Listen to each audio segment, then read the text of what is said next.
नमस्कार. एकाक्षी MPSC मध्ये आपल्या सगळ्यांचं स्वागत आहे. आज आपण महात्मा फुले यांच्यावर जी लेक्चर सिरीज बघतोय त्याच्यातला आज तिसरा भाग आपण बघत आहोत आणि याच्यानंतर अजून एक भाग येईल जो महात्मा फुलेंच्याच सिरीजमधला असेल, पण त्याच्यात काय असणार आहे, सावित्रीबाई फुलेंविषयी सगळी माहिती असणार आहे, त्यांच्यावर काय काय प्रश्न येऊन गेले ते असणार आहे. बरं, आता हे मी तुम्हाला सध्या अशा पद्धतीने ॲडजस्ट केलं आहे की हे पेज तुम्हाला सगळं नीट दिसायला पाहिजे. शिकवताना मी झूम करणार आहे म्हणजे तुम्हाला नीट दिसेल. बरं, आता जे पहिल्यांदा ह्या व्हिडिओला जॉईन झाले आहेत त्यांच्यासाठी एक थोडक्यात सांगते की ॲक्च्युली ही महात्मा फुलेंची सिरीज नाही आहे. सिरीजमध्ये सिरीज चालू आहे, ठीक आहे. मग सिरीज कसली चालू आहे आपली, तर जे ऑलरेडी आधीपासून फॉलो करताय त्यांना सगळं माहिती आहे, पण जे नवीन आहे आज त्यांच्यासाठी थोडक्यात सांगते की कंबाईन ग्रुप सी आणि बी मुख्य परीक्षा जी आहे त्याच्यासाठी मी PYQ सिरीज घेऊन येते आहे. तर त्या PYQ सिरीजमधलाच हा एक भाग आहे ज्याच्यासाठी आपण आदरणीय प्रवीण चोरमुले सरांचं पुस्तक वापरत आहोत. मी तुम्हाला दाखवते, 1-2 मिनिट फक्त. तर हे आहे आदरणीय प्रवीण चोरमुले सरांचं पुस्तक आणि याच्यातून आपण ती सिरीज पूर्ण कंप्लीट करून घेत आहोत, ठीक आहे. तर बघा त्याच्यात आपलं काय काय झालेलं आहे. आपण हिस्ट्री हा सब्जेक्ट स्टार्ट केला आहे आणि त्याच्यामध्ये आपल्या आर्थिक सामाजिक जागृती याचे हे 8 लेक्चर्स येऊन गेलेले आहेत. याचे PYQ आपण पाहिले आहेत आणि आपला टॉपिक सुरू झाला आहे महत्त्वाच्या व्यक्तींचे कार्य. त्याच्यात आपण महात्मा फुले बघत आहोत. मग त्याच्यात मी तुम्हाला सांगितलं होतं की महात्मा फुले जर आपण एक समाजसुधारक आत्ता बघत आहोत तर आपण ते पूर्ण कंप्लीटच करून घ्यायचं असं मी तुम्हाला म्हटलं होतं. आणि मग पहिल्या व्हिडिओमध्ये काय आलं तर ह्या पुस्तकात जे काही माहिती दिलेली आहे, जे काही प्रश्न येऊन गेलेले आहेत ते पहिल्या महात्मा फुले भाग 1 मध्ये ह्या गोष्टी कंप्लीट झालेल्या आहेत. मग दुसऱ्या भागात काय झालेलं आहे तर महात्मा फुले यांच्यावर आयोगाने आत्तापर्यंत सगळ्या परीक्षांना जे जे प्रश्न येऊन गेले आहेत ते प्रश्न मी कंप्लीट करून घेतले आहे, ठीक आहे. पहिल्या भागात आहे ह्या पुस्तकातील माहिती, दुसऱ्या भागात आहे आधीपासून आयोगाने जे काही प्रश्न विचारले आहेत त्यांची ते सगळे मी एकत्र कलेक्ट करून दिले आहेत. तर मग त्या व्हिडिओला खाली एक कमेंट आली होती एका सरांची की त्यांनी विचारलं होतं, मॅडम हे तुम्ही कशातून शिकवलं आहे, हे पुस्तक कोणतं आहे. तर त्याच्यातला खूप सारे जे प्रश्न होते ते ह्या पुस्तकातले होते. आदरणीय प्रवीण चोरमुले सरांचंच हे पुस्तक आहे. फक्त हे माझं जुनं एडिशन आहे. 2019-20 पर्यंतचे प्रश्न याच्यात होते, पण त्याच्याही पुढचे प्रश्न हे मला ज्याच्यातून भेटतील म्हणजे मग त्याच्यासाठी मी आदरणीय पवन पाटील सरांचं हे पुस्तक घेतलं होतं, ज्याच्यातले शेवटचे काही प्रश्न मी ह्या पुस्तकातून तुम्हाला दाखवले होते. तर त्या स्टुडंट्सला मी खाली कमेंटमध्ये लिहिलं आहे की मी नेक्स्ट व्हिडिओमध्ये तुम्हाला पुस्तक दाखवते. तर त्याच्यातून मी हे तुम्हाला दाखवलं होतं, ठीक आहे. तर मग आपण महात्मा फुलेंवर ऑलरेडी एवढा अभ्यास केला. मग आज नेमकं काय करणार आहे तर आज नेमकं आपण त्यांचं पूर्ण चरित्र बघणार आहोत. आता ते चरित्र बघण्यासाठी मी कोणकोणते सोर्स वापरले तर मग मी बघा मी खूप सोर्स वापरले. मी सकाळपासून तेच अभ्यास करत होती, कालपासून ते आत्तापर्यंत. तरी मला खूप माहिती भेटतच होती, ती संपायचं नावच नाही. तर शेवटी म्हटलं आता आपण व्हिडिओ स्टार्ट करून देऊ कारण ही माहिती न संपणारी आहे. तर मी सोर्स म्हणून बघा काय काय घेतलं आहे. तर आधी तर बघा आधुनिक महाराष्ट्राचा इतिहास ॲडव्होकेट वरद मीरा रवींद्र देशपांडे सरांचं हे पुस्तक आहे, द माइंड मॅप बुक. आता हेच का घेतलं सगळ्या पुस्तकांमधून कारण याच्यात माहिती तर कोणत्या कोणत्या पुस्तकातून घेतली ते पण सांगते तुम्हाला. हे याच्यासाठी घेतलं की याच्यात ना अशी वेगळे कप्पे करून दिलेले आहेत, त्यामुळे मला शिकवायला सोपं जातं आहे. त्यामुळे मग मी हे पुस्तक ठेवू असा विचार केला. आणि दुसरी गोष्ट सरांचंच पुस्तक म्हणजे मी कशातून माहिती गोळा केली तर मी हे पण पुस्तक याच्यातलंही ओव्हरलुक केलं, खूप नाही, याच्यातल्याही काही गोष्टी सांगेल तुम्हाला. आदरणीय डॉक्टर अनिल कठारे सरांचं पुस्तक आहे. त्याच्यानंतर काही गोष्टी मी तुम्हाला या पुस्तकातून सांगेल, पवन पाटील सरांच्या अगदी थोड्याशा, ज्या शेवटी हे सगळं लेक्चर झालं ना की शेवटी जे राहील ते मी ह्या पुस्तकातून काही गोष्टी सांगेल. आणि सरांचंच हे एक पुस्तक आहे ज्याच्यातून मी थोडीफार माहिती काढली अजून. तर मग ह्या पुस्तकातून पण काही गोष्टी मी तुम्हाला सांगणार आहे. तर सुरुवात करूया आजच्या व्हिडिओला. ठीक आहे. तर बघा, समजलं असेल तुम्हाला मला काय सांगायचं आहे ते, की ह्या पद्धतीने आपली सिरीज स्टार्ट होती आहे आणि जेव्हा आपले महात्मा फुलेंवरचे 4 व्हिडिओ कंप्लीट होऊन जातील त्याच्यानंतर आपण जे पुढचे समाजसुधारक किंवा महत्त्वाच्या व्यक्ती आहेत पुस्तकातल्या ते पण मी तुम्हाला दाखवते. 1-2 मिनिट.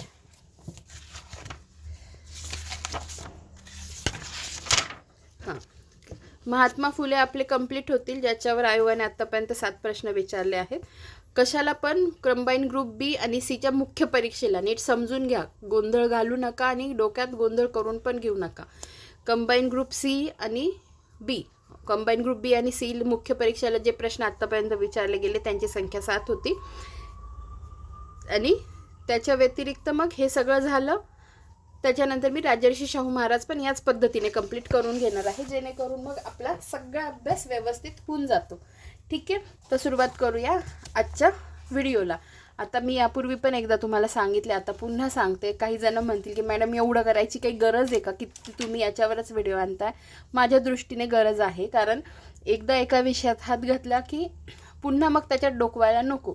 मग तुमच्याकडे पण व्हिडिओ रेकॉर्डिंग स्वरूपात राहतात, तुम्ही सतत ते ऐकू शकतात. आणि एकदाच एक गोष्ट डोक्यात आपण घेतली ना, मग पुन्हा सेपरेट वेळ द्यायची गरज पडत नाही. त्याच्यासाठी माझी इच्छा अशी असते, माझा प्रयत्न असा असतो की जास्तीत जास्त आपण एकदा घेतलं शिकवायला की तो कंप्लीट विषय, तो कंप्लीट टॉपिक करून घ्यायचा. आताही हा टॉपिक शिकवताना मी सोबत 6 पुस्तकं ठेवलेले आहेत बाजूला तुम्हाला दाखवण्यासाठी. ठीक आहे.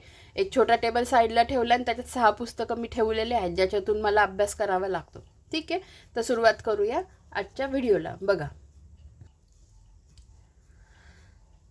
तर आधीचे 2 व्हिडिओ ज्यांनी बघितले नसतील त्यांनी बघा, कारण त्याच्याने तुम्हाला हे कळेल की हे वाचल्यानंतर आपल्याला ते प्रश्न कसे सोपे गेलेले आहेत. कारण म्हणजे मग तुम्हाला कळेल की हा अभ्यास केल्यावर ते प्रश्न सुटतात. कळलं. आणि तुम्हाला याच्यातली माहिती सोपी सोपी वाटायला लागेल. बघा, प्राथमिक माहिती काय आहे. महात्मा फुलेंचा जन्म 11 एप्रिल 1827 रोजी धनकवडी पुणे येथे झाला आणि त्यांचं निधन झालं 28 नोव्हेंबर 1890 पुणे येथे. ठीक आहे.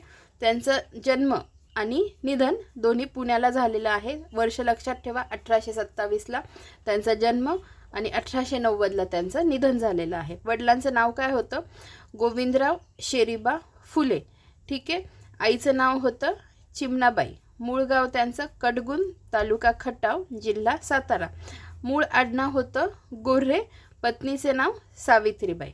नंतर बघा, त्यांच्यावर प्रभाव कोणाचा होता, थॉमस पेन यांचे rights of man, justice and humanity, common sense, age of reason हे ग्रंथ. ठीक आहे. आणि त्यांचे टीकाकार होते विष्णू शास्त्री चिपळूणकर. आता बघा, एवढ्या याच्यात सगळ्या गोष्टी लक्षात ठेवा. मी तुम्हाला सांगत जाते की आता याच्यावर प्रश्न येऊन गेलेला आहे मुख्यला, की त्यांच्यावर थॉमस पेन यांच्या कोणत्या कोणत्या पुस्तकांचा प्रभाव होता असं प्रश्नातच विचारले. खाली हे 4ही नावं दिलेले आहेत. ठीक आहे. मग आपण विचार करतो की कोणतं पुस्तक थॉमस पेन यांचं असेल की नाही, तर हे 4ही नावं नीट पाठ करा. असं मी आता तुम्हाला प्रत्येक वेळेस सांगत जाईल. थॉमस पेन यांचे हे 4ही पुस्तकांची नावं ऑप्शनमध्ये दिलेली होती. Rights of man, justice and humanity, common sense, age of reason हे त्यांचे पुस्तकं आहेत. टीकाकार विष्णू शास्त्री चिपळूणकर. ठीक आहे. पुन्हा बघा की त्यांचे आजोबा होते ना, आजोबांचं नाव होतं शेरीबा. त्यांना 3 मुलं होते. त्यांची नावं काय होते बघा, रानोजी, कृष्णा आणि गोविंदराव. ठीक आहे. गोविंदराव म्हणजे कोण, तर महात्मा ज्योतिबा फुले यांचे वडील. कळलं. म्हणजे महात्मा फुलेंचे जे आजोबा होते, हे बघा इथे पण लिहिलं आहे आजोबा शेरीबा. तर त्यांना 3 मुलं होते, रानोजी, नंतर कृष्णा आणि गोविंदराव. तर हे 3 भाऊ असतात.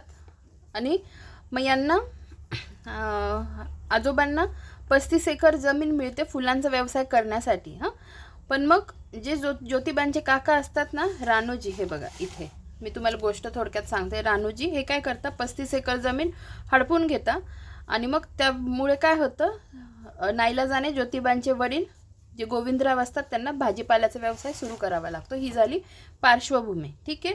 अजूनही कळेल तुम्हाला पुढे बघा की त्यांचं मूळ आडनाव गोऱ्हे असतं, पण फुलांचा व्यवसाय करतात म्हणून त्यांचं नाव फुले त्यांना म्हटलं जातं. ठीक आहे. आता पत्नीचे नाव सावित्रीबाई फुले. तर सावित्रीबाई फुले नेमक्या कुठल्या असतात ते पण तुम्ही बघा. एकदा तुम्हाला सांगते. हे बघा, 1840 मध्ये वयाच्या 13व्या वर्षी नायगाव येथील खंडोजी नेवसे इन ब्रॅकेट झगडे पाटील यांच्या 9 वर्षाच्या कन्या सावित्रीबाई यांच्याशी त्यांचा विवाह झाला. हे बघा, याच्यातून मी तुम्हाला सांगते. हे बघा, 1840 वयाच्या 13व्या वर्षी नायगाव येथील खंडोजी नेवसे पाटील यांच्या 9 वर्षाच्या कन्या सावित्रीबाई यांच्याशी त्यांचा विवाह झाला. ठीक आहे. या गोष्टी नीट लक्षात ठेवा. पुढे बघा, एवढं झालं. आता बघा, कौटुंबिक पार्श्वभूमीमध्ये ज्योतिबांचे आजोबा शेरीबा हे माधवराव पेशव्यांच्या दरबारात सजावटीचे काम करत असत. पेशव्यांनी खुश होऊन त्यांना 35 एकर जमीन फुलांच्या व्यवसायासाठी दिली. यावेळी त्यांच्या फुलांच्या व्यवसायामुळे हे घराणे गोऱ्हेऐवजी फुले म्हणून ओळखण्यात येऊ लागले. आजोबांच्या मृत्यूनंतर ज्योतिबांचे काका रानोजींनी सदरील 35 एकर जमीन हडप केली. यानंतर नाईलाजाने ज्योतिबांचे वडील गोविंदराव हे भाजीपाल्यांच्या व्यवसायात करू लागले. गोविंदराव चिमणाबाई यांच्या पोटी 11 एप्रिल 1927 रोजी 1827 रोजी ज्योतिबांचा जन्म झाला. ज्योतिबा 1 वर्षाचे देखील झाले नाही तोच त्यांच्या आई चिमणाबाईंचे निधन झाले. आता ज्योतिबा हे नाव का दिलं? कारण ज्या दिवशी त्यांचा जन्म झाला त्या दिवशी ज्योतिबांची यात्रा होती, त्यामुळे त्यांना हे नाव देण्यात आलं. पुढे बघा, शिक्षण त्यांचं ज्योतिबांचे प्राथमिक शिक्षण हे पुणे येथील पंतोजींच्या शाळेत मराठी माध्यमातून झाले. उर्दू शिक्षक, आता ह्या दोन्ही शिक्षकांची नावं नीट लक्षात ठेवा. उर्दू शिक्षक गफारबेक मुन्शी व ख्रिस्ती धर्मोपदेशक मिस्टर लिजिट यांच्या सांगण्यानुसार वयाच्या 14व्या वर्षी ज्योतिबांचे पुण्यातील स्कॉटिश मिशनरी शाळेत इंग्रजी माध्यमातून शिक्षण सुरू झाले. त्यांना बघा, मराठी शिक्षण त्यांचं प्राथमिक शिक्षण मराठीतून, नंतर इंग्रजी माध्यमातून त्यांचं माध्यमिक शिक्षण सुरू झालं. कुठे? स्कॉटिश मिशनरी शाळेत. पण त्याच्या मागे कारणीभूत ठरलेले शिक्षक कोणते, व्यक्ती कोणते हे तुम्ही नीट लक्षात ठेवा. उर्दू शिक्षक गफ्फारबेक मुन्शी आणि ख्रिस्ती धर्मोपदेशक मिस्टर लिजिट. ठीक आहे. तर तिथे त्यांना नवीन मित्र मिळतात. तर नवीन मित्र कोणते ते पण मी तुम्हाला सांगते. नवीन मित्र कोणते तिथे मिळतात त्यांना? स्कॉटिश मिशन स्कूलमध्ये सदाशिवराव गोवंडे, मोरो, विठ्ठल वाळवेकर, उस्मान शेख, सखाराम परांजपे, वासुदेव नवरंगे इत्यादी. ठीक आहे. आता पुढे बघा, त्यांना मराठी, इंग्रजी, उर्दू, कन्नड, तमिळ, गुजराती या सर्व भाषा येत असे. आता अशा 2 घटना त्यांच्या आयुष्यात घडतात की ज्यामुळे ते समाजसेवेकडे वळतात. तर पहिली घटना अशी असते की ते त्यांच्या ब्राह्मण मित्राच्या लग्नाला गेलेले असतात आणि तिथे त्यांना वरातीमध्ये एक माळ्याचा मुलगा म्हणून त्यांचा अपमान केला जातो आणि ते एक त्यांना मनाला लागतं. आणि दुसरी घटना म्हणजे त्यांच्या गुरुकन्येचं केशवपन, त्या विधवा झालेल्या असतात आणि केशवपन करून त्यांना विद्रूप करण्यात आलेलं असतं. तर ती एक घटना, अशा 2 घटना ठरतात की ज्या टर्निंग पॉईंट ठरतात त्यांच्या आयुष्यात आणि मग त्यांचं मन उद्विग्न होतं आणि मग ते समाजकार्याकडे वळतात. तर जीवनातील 2 परिवर्तनीय घटना बघा. 1948 साली ज्योतिबांच्या जीवनात 2 प्रमुख परिवर्तनीय घटना घडल्या व हेच त्यांच्या जीवनातील महत्त्वाचे वळण ठरले. प्रथम घटना म्हणजे एका ब्राह्मण मित्राच्या लग्नात त्यांच्या लग्नातील उच्चवर्णीय मंडळींकडून त्यांचा अपमान झाला. येथे त्यांना प्रत्यक्षात भारतातील जाती व्यवस्थेची जाणीव झाली. ठीक आहे. मित्र कोणता होता? तो सदाशिव बल्लाळ गोवंडे, ब्राह्मण मित्राच्या लग्नात. ठीक आहे. दुसरी घटना म्हणजे वयाच्या 9व्या वर्षी वैधव्य प्राप्त झालेल्या गुरुकन्येचे केशवपन करून विद्रूप केल्याचे दृश्य बघून ज्योतिबा समाजकार्याकडे वळले. ठीक आहे. पुढे बघा, इथे एक गोष्ट राहिली माझी अजून सांगायची की जसं त्यांना काही मित्र स्कॉटिश मिशन स्कूलमध्ये मिळतात तशाच ह्या गोष्टी काही लक्षात ठेवा.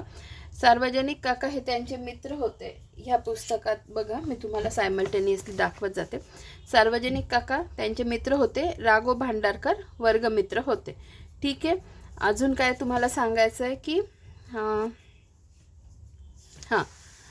जसं थॉमस पेन यांच्या पुस्तकांचा त्यांच्यावर प्रभाव होता, तसंच कबीर यांच्या विप्रमती व वज्रसूची या संस्कृत ग्रंथाचे पण त्यांनी वाचन केले.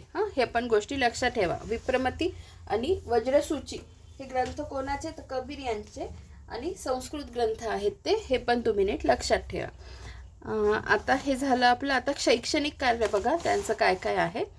तर बघा, 3 ऑगस्ट 1948 रोजी ज्योतिबांनी अहमदनगर मिशनरी स्कूल व या स्कूलच्या प्रोफेसर मिस फरार कडून प्रेरणा घेऊन पुण्यातील बुधवार पेठेत तात्यासाहेब भिडेंच्या वाड्यात भारतातील पहिली मुलींची शाळा सुरू केली.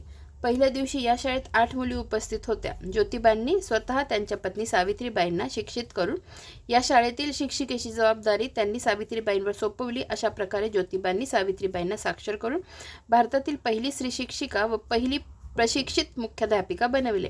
क्षुद्रांसाठी शिक्षणाच्या कार्यामुळे झालेला विरोध बघून ज्योतिबांना त्यांच्या पत्नीसोबत गृहत्याग करावा लागला. या दरम्यान त्यांनी पुण्यातील गंजपेठ येथील उस्मान शेख यांच्या वाड्यात मुक्काम केला.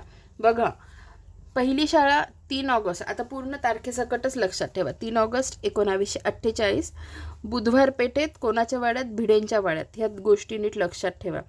त्याच्यानंतर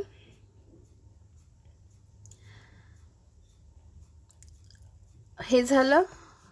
प्रेरणा कोणाची होती, तर अहमदनगरच्या मिशनरी स्कूल व या स्कूलच्या प्रोफेसर मिस फरार यांचं नाव लक्षात ठेवा. आणि जेव्हा ते असं काम करू लागले समाज कल्याणाचं, किंवा हे शाळा त्यांनी काढायला सुरुवात केली, स्वतःच्या पत्नीलाही शिक्षित केलं, तेव्हा त्यांना जो विरोध झाला, तेव्हा त्यांना पत्नीसोबत गृहत्याग करावा लागला.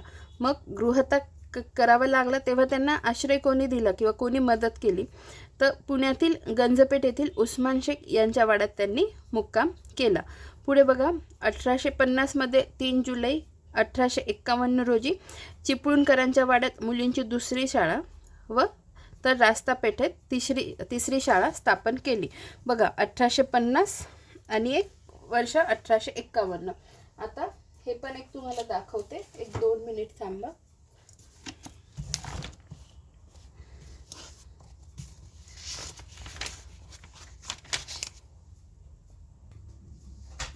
आता हे बघा, याच्यात ह्या पुस्तकात जे हे स्टेटमेंट दिलेलं आहे, ठीक आहे, इथे ही माहिती दिली जी आपण वाचली, पण मी जे पुस्तकं रेफर करते मी तुम्हाला सगळ्या पुस्तकांचं व्यवस्थित सांगते. पण माझं काम काय आहे की तुम्हाला जेवढे सोर्सेस आहे माझ्या वाचनात, कारण प्रत्येक तुम्ही कोणतेही पुस्तकं घेतले ना, प्रत्येक याच्यात थोडी तफावत जाणवते, ठीक आहे. सोर्सेस वेगवेगळे असतात, प्रत्येक शिक्षकाने अभ्यास करून पुस्तकं बनवलेली असतात, बरोबर. तर आता माझ्याकडे आहे म्हणून मी तुम्हाला दाखवते, नसतं तर मी हेच कंटिन्यू ठेवलं असतं, बरोबर. मी जसं तुम्हाला म्हटलं की मी 4-5 पुस्तकं रेफर करते. आता आपली इथली माहिती झाली, ही आपण वाचली. आता बघा, आदरणीय अनिल कठारे सरांच्या पुस्तकातलं आपण थोडंसं बघूया की बघा, ऑगस्ट 1848 पुणे येथे बुधवार पेठेत असलेल्या तात्यासाहेब भिडे यांच्या वाड्यात मुलींची ही झाली पहिली शाळा, ठीक आहे. त्याच्यानंतर पुढे काय, 3 जुलै 1851 रोजी ज्योतिरावांनी बुधवार पेठेत अण्णासाहेब चिपळूणकरांच्या वाड्यात मुलींची शाळा काढली. त्यांनी 17 सप्टेंबर 1851 रोजी रास्ता पेठेत मुलींची दुसरी शाळा काढली व 15 मार्च 1852 रोजी वेताळ पेठेत मुलींची तिसरी शाळा काढली, ठीक आहे. या सगळ्या गोष्टी मी तुम्हाला दाखवत चालली आहे ज्या पुस्तकांमध्ये मला भेटत आहेत, त्यामुळे सगळ्या गोष्टी लक्षात ठेवायचा प्रयत्न करत जा. पुन्हा सांगते, 17 सप्टेंबर 1851 रोजी रास्ता पेठेत मुलींची दुसरी शाळा, रास्ता पेठेत दुसरी शाळा आणि वेताळ पेठेत मुलींची तिसरी शाळा, हे आदरणीय अनिल कठारे सरांच्या पुस्तकात दिलेलं आहे. आता आपण पुढे बघूया. 1852 नेटिव्ह फिमेल स्कूल आणि पुणे लायब्ररीची स्थापना 1852. आता पुढे बघा,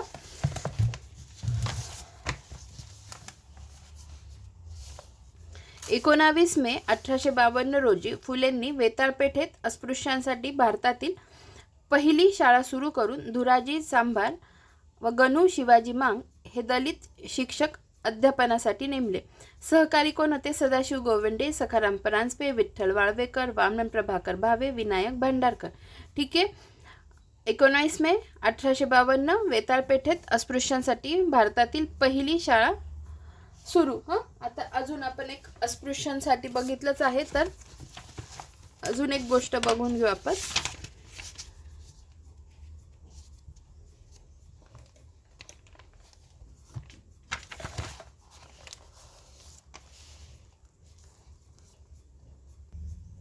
बघा, आता मला तुम्हाला सांगायचं काय आहे. 1852 रोजी फुलेंनी वेताळ पेठेत अस्पृश्यांसाठी भारतातील पहिली शाळा सुरू केली. ठीक आहे. आणि जेव्हा मी आदरणीय प्रवीण चोरमोले सरांच्या पुस्तकातून शिकवत होती, तेव्हा मी तुम्हाला सांगितलेलं की नानापेठ एका ठिकाणी वाचायला मिळतंय, काही ठिकाणी वेताळपेठ दिसते. ठीक आहे. तर मग हे वाचनात आलं माझ्या. तर दोन्ही गोष्टी लक्षात ठेवा. आपल्याला काय असतं, ऑप्शनमध्ये एखादा ऑप्शन असला ना तर उत्तर क्लिक होण्याची मतलब आहे, म्हणून मी तुम्हाला सोर्स सांगत चालली आहे. तर पहिल्या लेक्चरमध्ये मी सांगितलं होतं, आपण ते कन्फर्म करू. पण तरी आता अनिल कठारे सरांच्या पुस्तकात बघा काय दिलंय. इसवी सन 1851 पुणे शहरात नानापेठेत अस्पृश्यांसाठी पहिली शाळा काढली. नानापेठेत अस्पृश्यांसाठी पहिली शाळा काढली. आणि बघा इथे 1852 पुणे शहरात वेताळ पेठेत सदाशिव बल्लाळ गोवंडे यांच्या वाड्यात अस्पृश्यांसाठी पुन्हा शाळा सुरू केली. पण काही रेफरन्सेसमध्ये ना वेताळ पेठेत पहिली शाळा असं सांगितलेलं आहे. याच नाही, बऱ्याच पुस्तकांमध्ये. म्हणून मग मी तुम्हाला पुस्तकं दाखवत चाललेली आहे. म्हणजे जरी मी शिकवताना काही शिकवलं तर तुमच्याकडे सगळे रेफरन्स असायला पाहिजे.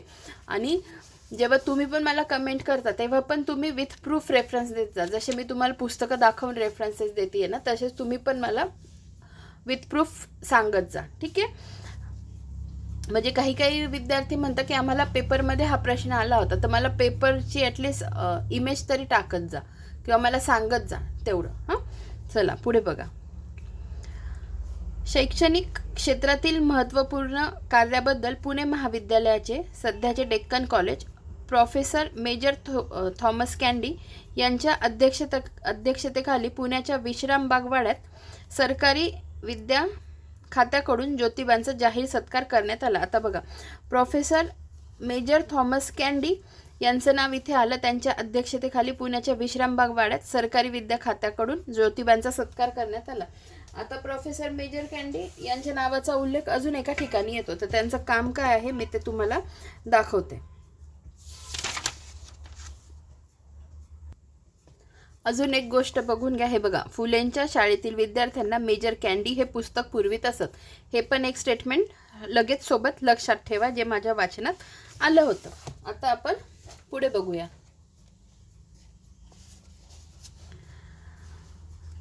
सप्टेंबर 1853 महार मांग आदी लोकांना विद्या शिकवण्यासाठी मंडळी नामक संस्था स्थापन केली.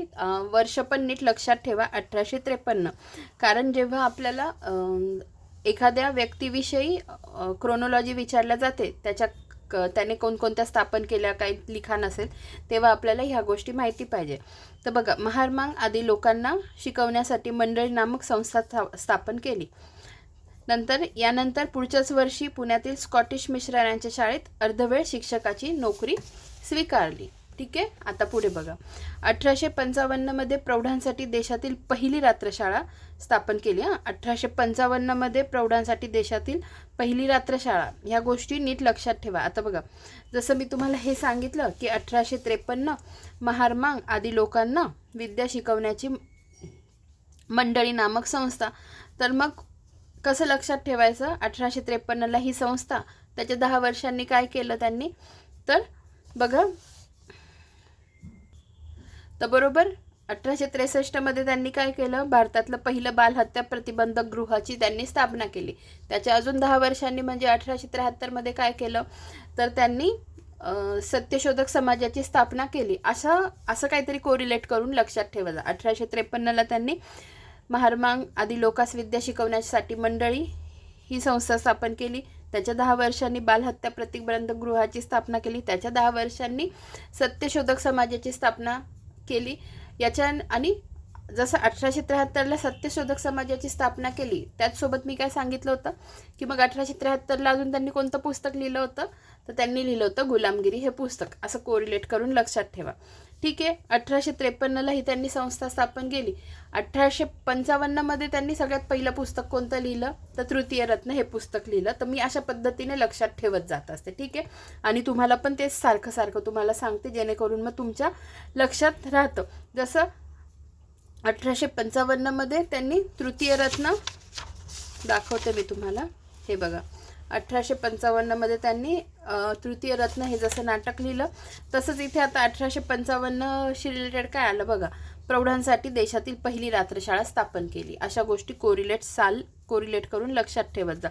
1882 साली भारतातील शिक्षण विषयक स्थापन करण्यात आलेल्या हंटर कमिशनसमोर फुलेंनी साक्ष देऊन 12 वर्षांखालील मुलामुलींना प्राथमिक शिक्षण मोफत व सक्तीचे करावे, शिक्षक प्रशिक्षित असावे, शिक्षक बहुजनातीलही असावे, जीवनोपयोगी व्यवहारी शिक्षण द्यावे, आदिवासी जाती जमातींना शिक्षणात प्राधान्य, शेतीचे व तांत्रिक शिक्षण द्यावे, वसूल केलेल्या शेतसाऱ्याची रक्कमही शेतकऱ्यांच्या शिक्षणावर खर्च करावी, महाविद्यालयीन शिक्षण जीवनातील गरजा भागवणारे असावे, या मागण्या केल्या. बघा, ह्या गोष्टी तर महत्त्वाच्याच आहे की जे हे मुद्दे मांडले, पण त्याच्या व्यतिरिक्त पण एक आकडा कोणता बदलून देऊ शकतात की 12 वर्षाखालील मुलामुलींना प्राथमिक शिक्षण मोफत व सक्तीचे.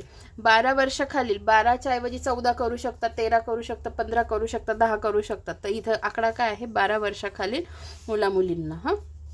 त्याच्यानंतर प्राथमिक शिक्षण मोफत, सार्वजनिक व सक्तीचे केले पाहिजे अशी मागणी करणारे ज्योतिबा फुले हे पहिले भारतीय तसेच आशिया खंडातील पहिले शिक्षणतज्ञ होते. राहील लक्षात. आता बघा, आता सामाजिक सुधारणाचा कप्पा वाचू आपण. बघा, 1855 साली फुलेंनी वयाच्या 28व्या वर्षी पुण्यात तृतीय रत्न हे पहिले नाटक लिहिले.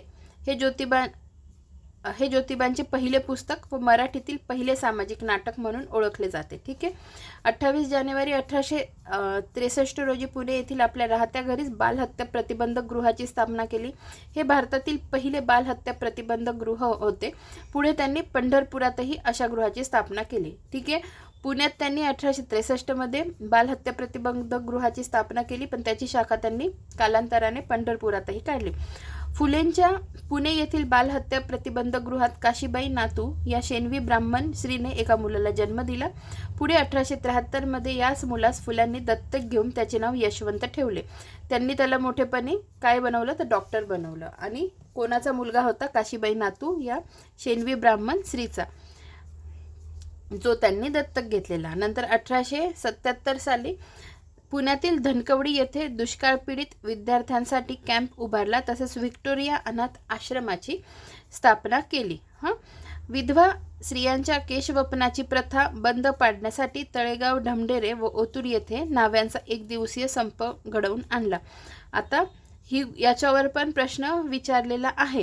1877 साली पुण्यातील धनकवडी येथे दुष्काळ पीडित विद्यार्थ्यांसाठी कॅम्प उभारला. तसेच व्हिक्टोरिया अनाथ आश्रमाची स्थापना केली. ठीक आहे.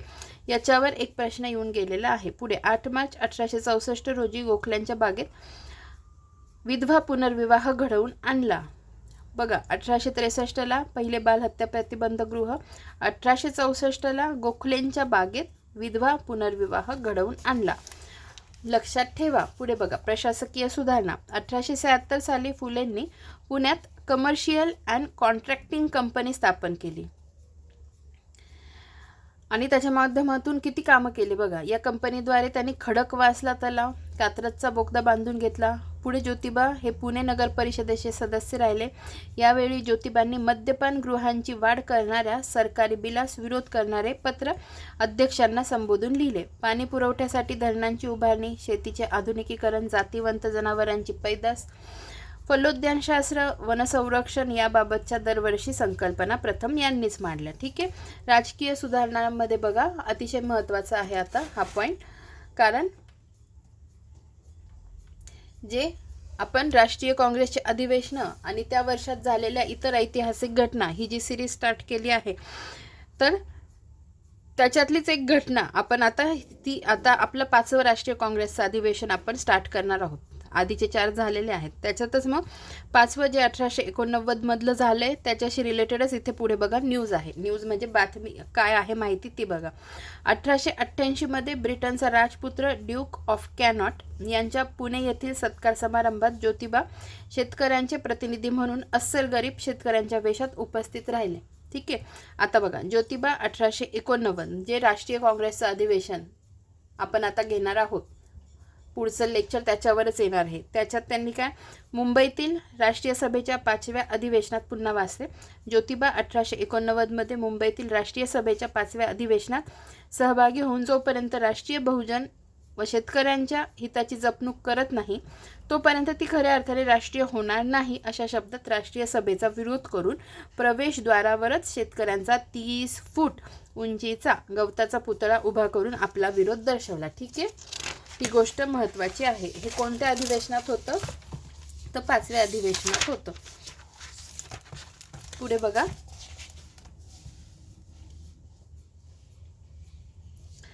सत्यशोधक समाजाविषयी आता आपण बघू. सत्यशोधक समाजाची स्थापना झाली आहे 24 सप्टेंबर 1873. संस्थापक होते महात्मा ज्योतिराव फुले. उद्देश स्त्रियांना व शूद्रांना साक्षर करून त्यांना ब्राह्मणांच्या तसेच सामाजिक व धार्मिक पिळवणुकीपासून सोडवणे, आपल्या मानवी अधिकारांची आवश्यकता त्यांना पटवून देऊन ते प्राप्त करून घेण्यासाठी त्यांना संघटितपणे झगडण्यास प्रवृत्त करणे, ब्राह्मणी वृत्तीच्या जुलमातून सामान्य माणसाची मुक्ती करणे. ब्रीदवाक्य काय सर्व साक्षात जगतपती त्याला नकोची मध्यस्थी. मुखपत्र काय दीनबंधू. सुरुवात 1 जानेवारी 1877. संपादक कृष्णराव पांडुरंग भालेकर पुणे येथून. कोषाध्यक्ष महात्मा फुले. कार्यवाहक नारायणराव कडलक. याच्यावर प्रश्न विचारला गेला आहे. ठीक आहे. मुख्य परीक्षेला लक्षात ठेवा. तत्वे. ईश्वर एक असून तो सर्वव्यापी निर्गुण निराकार व सत्यरूपी आहे. सर्व मानव प्राणी ही त्याची लेकरे आहेत. ईश्वराची भक्ती करण्याचा प्रत्येक मानवास पूर्ण अधिकार असून त्यासाठी मध्यस्थाची गरज नसते. कोणीही जातीने श्रेष्ठ ठरत नसून तो गुणांनी श्रेष्ठ ठरतो. आता हे जे एवढे वाक्य आहे ना याच्यावर प्रश्न विचारला गेला आहे की सत्यशोधक समाजाची खालीलपैकी कोणते तत्व नाही, आणि त्याच्यात हे 3 तत्व दिले आहे आणि एक जे तत्व आहे ते सत्यशोधक समाजाचं नव्हतं. हे आपल्या जे पूर्वी आपण MCQ घेतले आहेत ना PYQ त्याच्यात येऊन गेलेलं आहे. विचार काय होता एकेश्वरवाद व सर्वधर्म समभाव. नंतर ध्येय समाजातील विषमता नष्ट करून तळागाळातील समाजापर्यंत शिक्षण पोहोचविणे. न्यायापासून अत्याचारापासून गुलामगिरीतून क्षुद्राती क्षुद्र समाजाची मुक्तता करून त्यांना त्यांच्या हक्काची जाणीव करून देणे. स्वरूप काय होतं सामाजिक व धार्मिक चळवळ. वैशिष्ट्य काय परिवर्तनवादी चळवळ, वर्गीय चळवळ, कृतिशील चळवळ. ह्याच्यावर प्रश्न येऊन गेलेला आहे. हे 3 ऑप्शन दिलेले आणि त्याच्यात एक होतं क्रांतिवादी चळवळ, तर ते ऑप्शन इलिमिनेट होतं आणि हे 3 उत्तरं राहतात. ठीक आहे. म्हणून म्हटलं की आधीचे प्रश्नांचे व्हिडिओ पण बघा. फुलेंच्या सत्यशोधक चळवळीतून तयार झालेल्या ताराबाई शिंदेंनी 1882 साली स्त्री पुरुष तुलना हा दर्जेदार ग्रंथ लिहिला. पुढे सावित्रीबाई शेंडे या कर्तबगार महिलेने सत्यशोधक समाजाच्या सेक्रेटरी म्हणून या संस्थेचे नेतृत्व केले.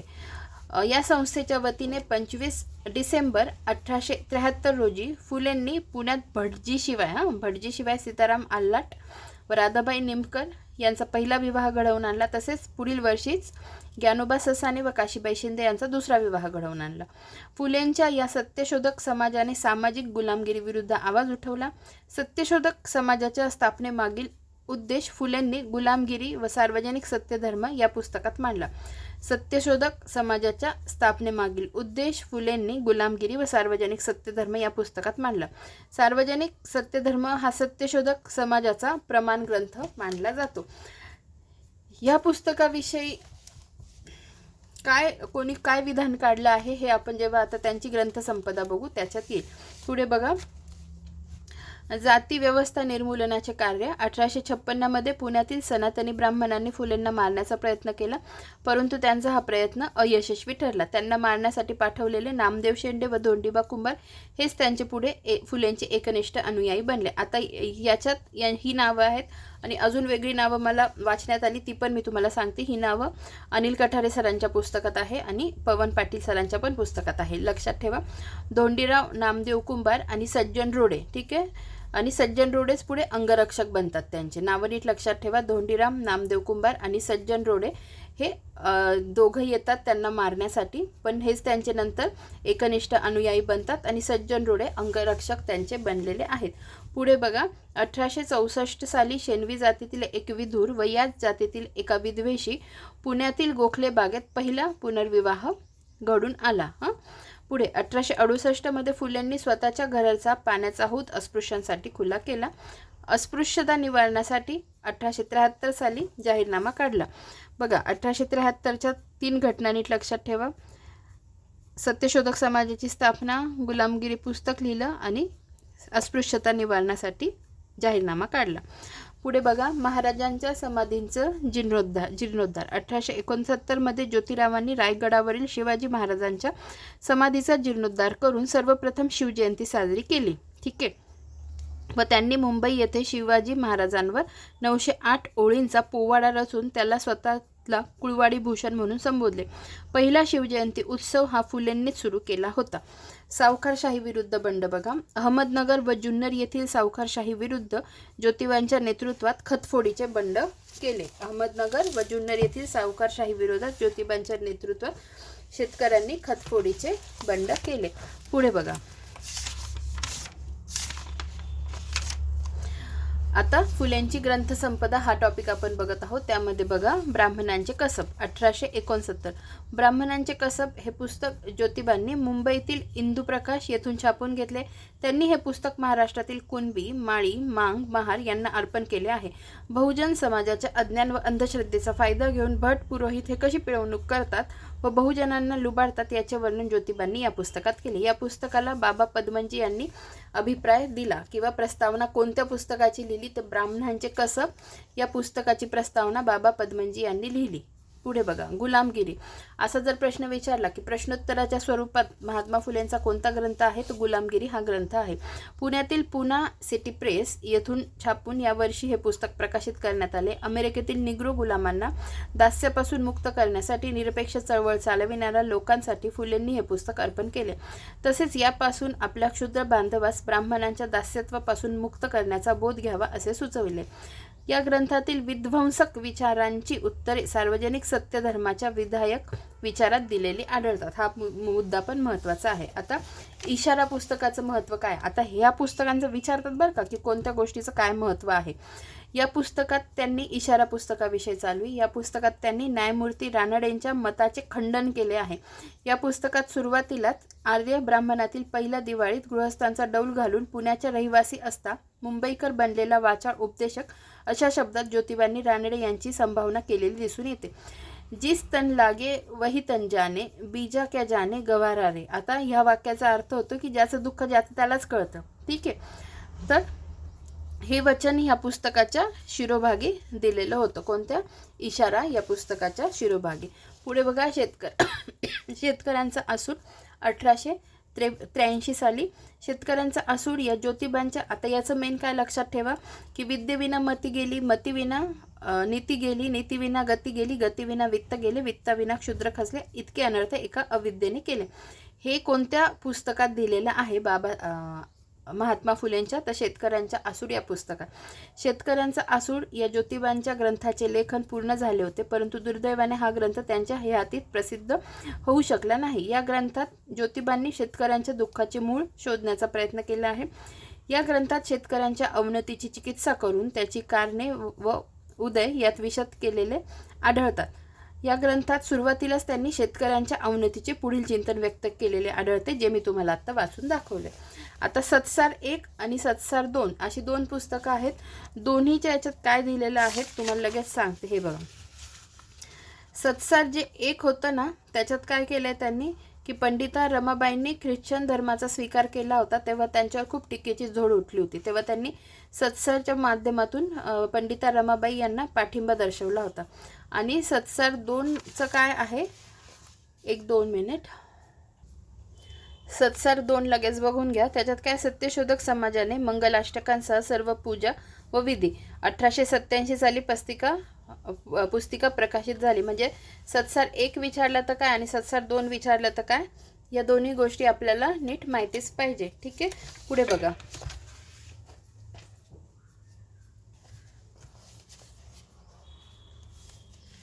हां बघा, 13 जून 1885 पुण्यातील सौजन्यातील या छापखान्यातून हे पुस्तक प्रकाशित केले. पंडिता रमाबाईंनी ख्रिश्चन धर्माची दीक्षा घेतल्याने महाराष्ट्रात टीकेची मोठी झोड उठली. इंदुप्रकाश, ज्ञानप्रकाश, केसरी असे नामवंत वृत्तपत्रही याचा विरोध करत होते. तेव्हा ज्योतिबांनी रमाबाईंची बाजू घेऊन या संदर्भात 17चा अंक प्रकाशित केला. पुढे बघा, सार्वजनिक सत्यधर्म. ज्योतिबांचे हे पुस्तक त्यांच्या निधनानंतर त्यांचे दत्तक पुत्र यशवंतांनी पुण्यातील सुबोध प्रकाश छापखान्यात छापून 1891 मध्ये प्रकाशित केले. 1888 मध्ये ज्योतिबांना अर्धांगवायू झाल्याने त्यांची संपूर्ण उजवी बाजू म्हणजे अर्धे शरीर लुळे पडले असताना देखील त्यांनी डाव्या हाताच्या आधारे हा ग्रंथ लिहून 1889 मध्ये पूर्ण केला. हा ग्रंथ त्यांचे मित्र मोरो विठ्ठल वाळवेकर यांच्या आर्थिक सहाय्यामुळे प्रकाशित झाला. ज्योतिबांच्या गुलामगिरी ग्रंथातील स्फोटक विचारांचे स्पष्टीकरण व विधायक विचार या पुस्तकातून ज्योतिबांनी मांडले आहेत. फुलेंच्या या ग्रंथाचा विश्व कुटुंबाचा जाहीरनामा म्हणून उल्लेख केला जातो. आता बघा, महर्षी वि रा शिंदेंनी या पुस्तकाला सत्यशोधक समाजाचे बायबल म्हटले आहे. की सार्वजनिक सत्यधर्म या पुस्तकाला सत्यशोधक समाजाचे बायबल असं कोणी म्हटलं तर महर्षी वि रा शिंदे यांनी. किंवा मग वि रा शिंदेंनी काय म्हणून संबोधलं तर सत्यशोधक समाजाचे बायबल असे प्रश्न विचारले जाऊ शकतात. आता पुढे बघा, महात्मा फुले. आता महात्मा ही पदवी कनिष्ठ जातीसाठी अव्याहतपणे कार्य करत असल्यामुळे मुंबई येथील मांडवी कोळीवाड्यातील रघुनाथ महाराज सभागृहात ज्योतिबांचा सत्कार समारंभ आयोजित करण्यात आला. मुंबई येथील मांडवी कोळीवाड्यातील रघुनाथ महाराज सभागृहात. यावेळी या सत्कार समारंभात ज्योतिबांनी मुंबईतील जनतेच्या वतीने राव बहादूर वडेकर यांच्या हस्ते महात्मा ही पदवी सन्मानाने प्रदान करण्यात आली. सामान्य माणसांनी या प्रकारे आपल्या उद्धारकर्त्याला अशी पदवी देऊन सन्मानित करण्याची ही देशातील पहिलीच घटना होती. पुढे बघा, त्यांचं निधन 28 नोव्हेंबर 1890 रोजी झालं. महात्मा फुलेंचे मध्यरात्री 2 वाजता पुणे येथे वयाच्या 63व्या वर्षी निधन झाले. फुलेंच्या निधनानंतर सत्यशोधक चळवळ महाराष्ट्रात रुजविण्यासाठी दिनकरराव जवळकर व केशवराव जेधे यांनी फार मेहनत घेतली. आता बघा, महात्मा फुले यांची ख्याती.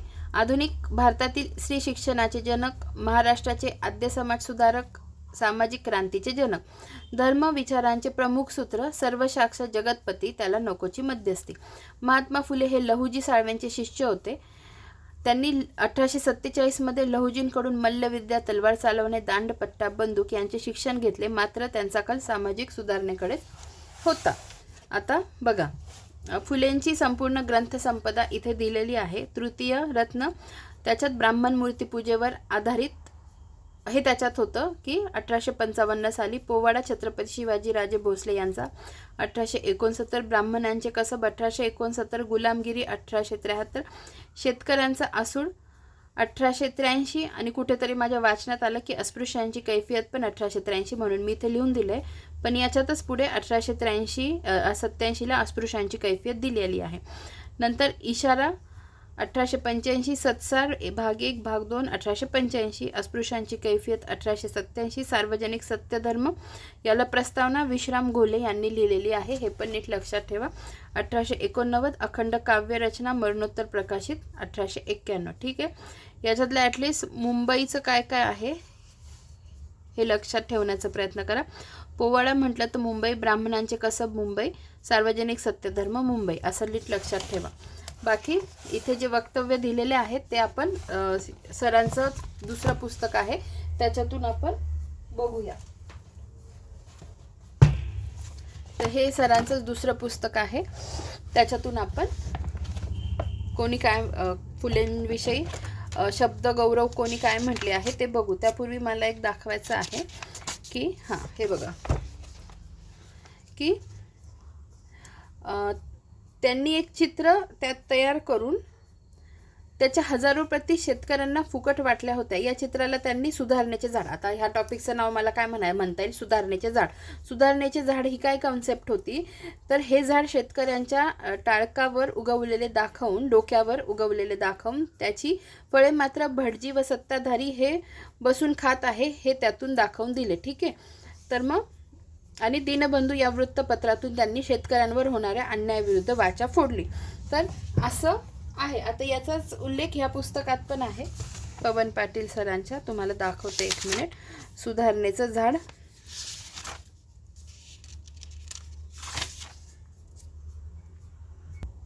हे बघा,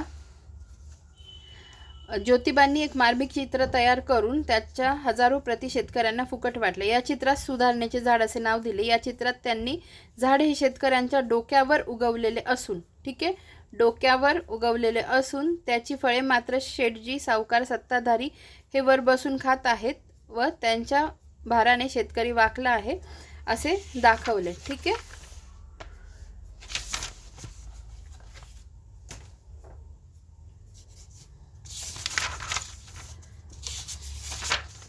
आता शब्द गौरव, कोणी कोणाविषयी काय महात्मा फुलेंविषयी कोणी काय बोललं आहे ते बघा. स्वातंत्र्यवीर सावरकर म्हणतात, महाराष्ट्रातील सामाजिक क्रांतीचे आद्यजनक, आधुनिक भारताचे पहिले समाज क्रांतिकारक. महर्षी विठ्ठलरामजी शिंदे म्हणतात, आद्य दलितोद्धारक, पतितांचा पालनहार. महात्मा गांधी म्हणतात, खरा महात्मा. राजर्षी शाहू महाराज म्हणतात, महाराष्ट्राचे मार्टिन ल्यूथर किंग. सयाजीराव गायकवाडांचं वाक्य आहे, हिंदुस्थानचा Booker T Washington. Doctor Ramchandra Guha, आधुनिक महाराष्ट्राचे शिल्पकार. पंढरीनाथ पाटील, महाराष्ट्रातील पहिला सोशलिस्ट. नंतर तर्कतीर्थ लक्ष्मण शास्त्री जोशी, हिंदुस्थानातील बहुजन समाजात आत्मप्रत्यय व आत्मावलोकन उत्पन्न करणारा माणूस म्हणून माणूस म्हणजे फुले होय. धनंजय कीर म्हणतात, राष्ट्ररूपी बागेतील सामाजिक एकतेच्या वाढीला विरोध करणारे तण, बांडगुळे उपटून काढणारा फुलमाळी. डॉक्टर बाबासाहेब आंबेडकर म्हणतात, आधुनिक भारताचे थोर शिल्पकार. आंबेडकरांनी त्यांचा भूवर्धक शूद्रास हा ग्रंथ फुलेंना अर्पण केला होता.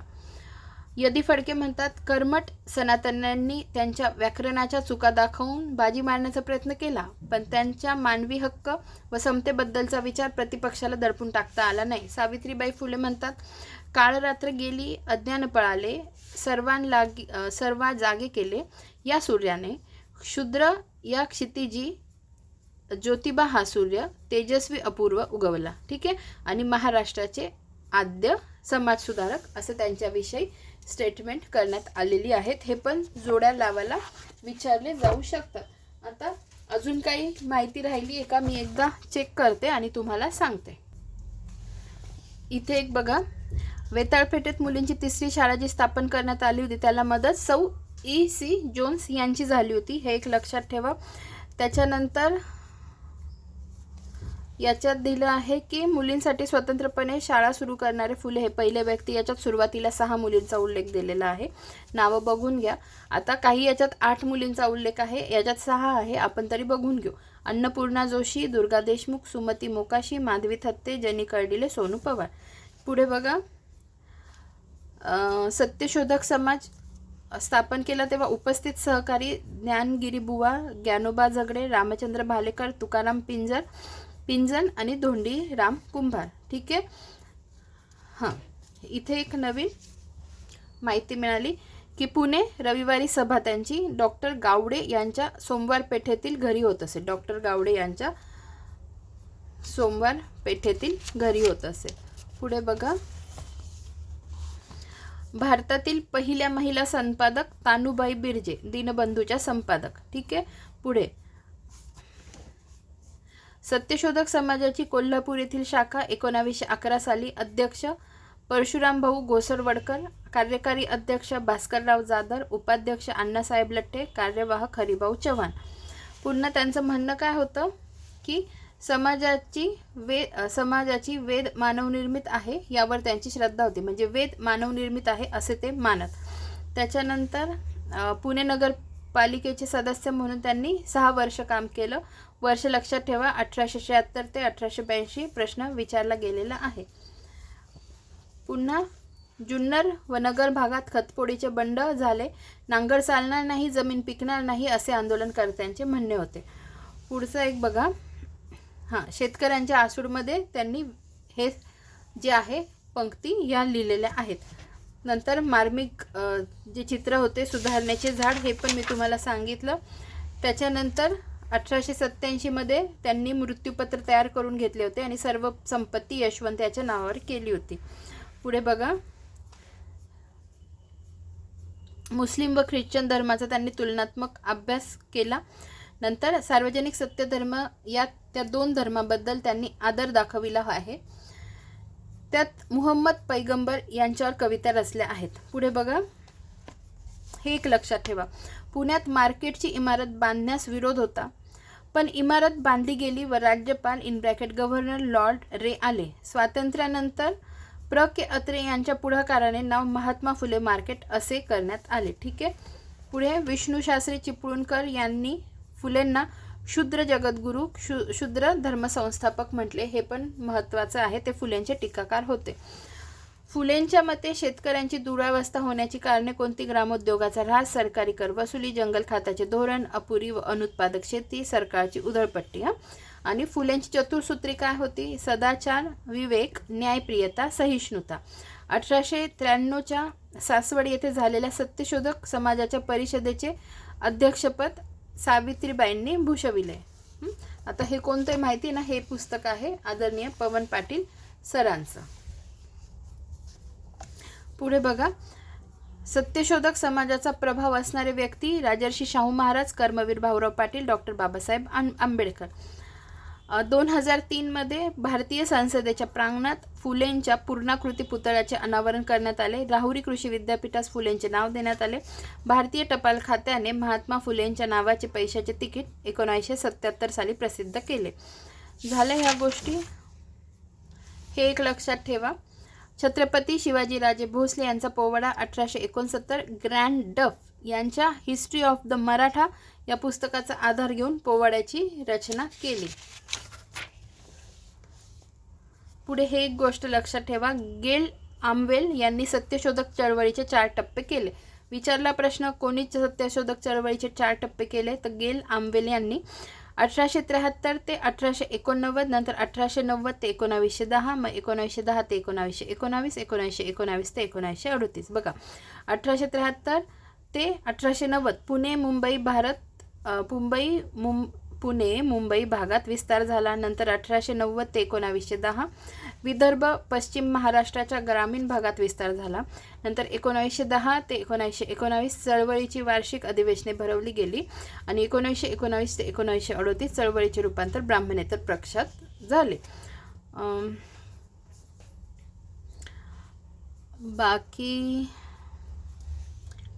बाकी हे तर मी तुम्हाला ऑलरेडी सांगितलेलं आहेच. ठीक आहे. हां, इथे अजून एक काय सापडलं, माधवराव बागल काय म्हणतात, महाराष्ट्राचे कार्ल मार्क्स. ठीक आहे. महात्मा गांधी, लोक मुझे महात्मा कहते हैं लेकिन असली महात्मा था ज्योतिबा थे. नंतर विष्णूशास्त्री चिपळूणकर, शूद्र धर्मसंस्थापक, शूद्र जगद्गुरू. ठीक आहे. हां, हे तर मी तुमचं घेतलेलं आहे. ठीक आहे. अजून काही असेल तर मी बघते आणि लगेच तुम्हाला सांगते. बघा, ही एक नवीन गोष्ट आहे. मराठा मुलांसाठी शाळा. महात्मा फुले यांनी इसवी सन 1848 मध्ये जगन्नाथ सदाशिव हाटे व सदाशिव बल्लाळ गोवंडे यांच्या मदतीने पुणे येथे बुधवार पेठेत मराठा जातीच्या मुलांसाठी स्वतंत्र शाळा स्थापली. बघा, 1848 पुणे येथे बुधवार पेठेत मराठा जातीच्या मुलांसाठी स्वतंत्र शाळा जगन्नाथ सदाशिव हाटे आणि सदाशिव बल्लाळ गोवंडे यांच्या मदतीने. नंतर रात्रशाळा 1855. लक्षात ठेवा. नंतर यांची नावं सांगितली, धोंडीराम, नामदेव कुंभार, सज्जन रोडे. नंतर अजून